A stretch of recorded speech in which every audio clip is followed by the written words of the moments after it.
அனைவருக்கும் வணக்கம். Welcome to Kavina classes. நம்ம இந்த வீடியோவில் எதை பற்றி பார்க்க போகிறோம்னு பார்த்தீங்கன்னா, டிஎன்பிஎஸ்சி எக்ஸாமினேஷனில் லேட்டஸ்ட்டாக கேட்ட ப்ரீவியஸ் இயர் கொஷின் தான் பார்க்க போகிறோம். வாங்க கொஷின் பார்க்கலாம். என்ன கொடுத்துருக்காங்க அப்படின்னு பாருங்கள். பின்வரும் தொடர் வரிசையின் அடுத்த எண் என்ன அப்படிங்கிறது தான் நம்மளை கண்டுபிடிக்க சொல்லியிருக்காங்க. வரிசை பாருங்கள். 0, 6, 24, 60, 120, 210 அப்படின்னு வரிசையாக கொடுத்துட்டு அடுத்த எண் என்ன வரும் அப்படிங்கிறது தான் நம்மளை கண்டுபிடிக்க சொல்லியிருக்காங்க.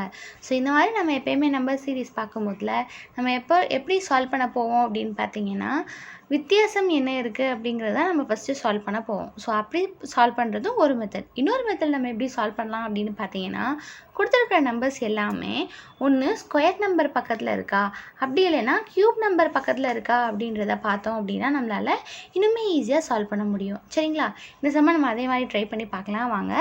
இப்போ ஃபஸ்ட்டு 0ன்னு இருக்குது. அதை வச்சு நம்மளால் ஸ்கொயரா க்யூபா அப்படிங்கிறது சொல்ல முடியாது. அதனால் அந்த நம்பர் இருக்கட்டும். அடுத்த நம்பர் பாருங்கள், 6 அப்படின்றது இருக்குது. 6 நம்ம எப்படி சொல்லலாம்?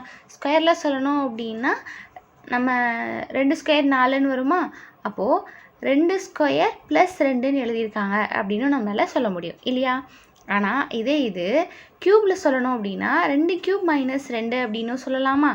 இப்போது 6 அப்படிங்கிறது 2 ஸ்கொயர்லேருந்து தான் ஆரம்பிக்க போகுது. ஏன்னா ரொம்ப சின்ன நம்பர் தான் இருக்குது. 2 ஸ்கொயர்னு போட்டால் 4ன்னு வருது. 4 + 2 6ன்னு எழுதலாம். அப்படி இல்லை க்யூப்பில் எழுதுகிறோம் அப்படின்னா 2 க்யூப் 8, 8 - 2 நம்ம 6 அப்படின்னு எழுதலாம். அப்போ இந்த இடத்துல க்யூப் வருமா ஸ்கொயர் வருமா அப்படிங்கிறது எதை வச்சு முடிவெடுக்கப்படும் அப்படின்னா, அடுத்தடுத்து போகிற நம்பர்லாம் எப்படி வருதுன்றதை வச்சு டிசைட் ஆகும். சரிங்களா? இப்போது ஃபஸ்ட்டு 2 நம்பருமே நம்ம இன்னும் முடிவு பண்ணலை, அது இருக்கட்டும். இப்போ 3rd நம்பரை பார்க்கலாம். இந்த நம்பர் பாருங்கள், 24 அப்படின்னு இருக்குது. நம்மளுக்கு இப்போது 6 2 வச்சு எழுதியிருக்கோம் அப்படின்னா 24 3 நம்பர் வச்சு தான் எழுதணும். அப்போது 3 ஸ்கொயர்னு எழுதணும் அப்படின்னா நம்மளுக்கு 9ன்னு தான் கிடைக்கும். 9ம் 24ம் பார்த்தோம் அப்படின்னா வித்தியாசம் ரொம்ப தூரமாக இருக்குது. அதே இது 3 க்யூப்னு எழுதணும் அப்படின்னா நம்மளுக்கு 27 அப்படின்றது கிடைக்கும். அதிலிருந்து 3 மட்டும் கழிச்சா நம்மளுக்கு 24 கிடைச்சிரும். அப்போது 3 க்யூப் - 3 அப்படிங்கிறது தான் நம்மளுக்கு சரியாக வருது. அப்போது 6க்கு நம்மளுக்கு எது கரெக்டாக வந்துடும்? 2 க்யூப் - 2 அப்படிங்கிறது நம்மளுக்கு சரியாக வந்துடும். அதே மாதிரியே முன்னாடி ஒரு 0 விட்டு வச்சோம் இல்லையா? அதுக்கு என்ன வரும் அப்படின்னு பார்த்தீங்கன்னா, இதே ஃபார்மேட்டில் 1 க்யூப் - 1 அப்படிங்கிறது வரும். சரிங்களா? அப்போ ஃபஸ்ட்டு 1 க்யூப் - 1 அப்படின்றது இருக்குது. அடுத்தது 2 க்யூப் - 2 அப்படின்றது எழுதியிருக்காங்க. அதுக்கப்புறமா 3 க்யூப் - 3 அப்படின்னு எழுதியிருக்காங்க. அப்போது 1 2 3 அப்படின்னு வரிசையாக எழுதியிருக்காங்க. ஃபஸ்ட்டு அந்த நம்பரை க்யூப் பண்ணியிருக்காங்க. அதுக்கப்புறம் அந்த நம்பரை மைனஸ் பண்ணியிருக்காங்க. எப்படி கண்டுபிடிச்சோன்னு புரிஞ்சிருச்சா?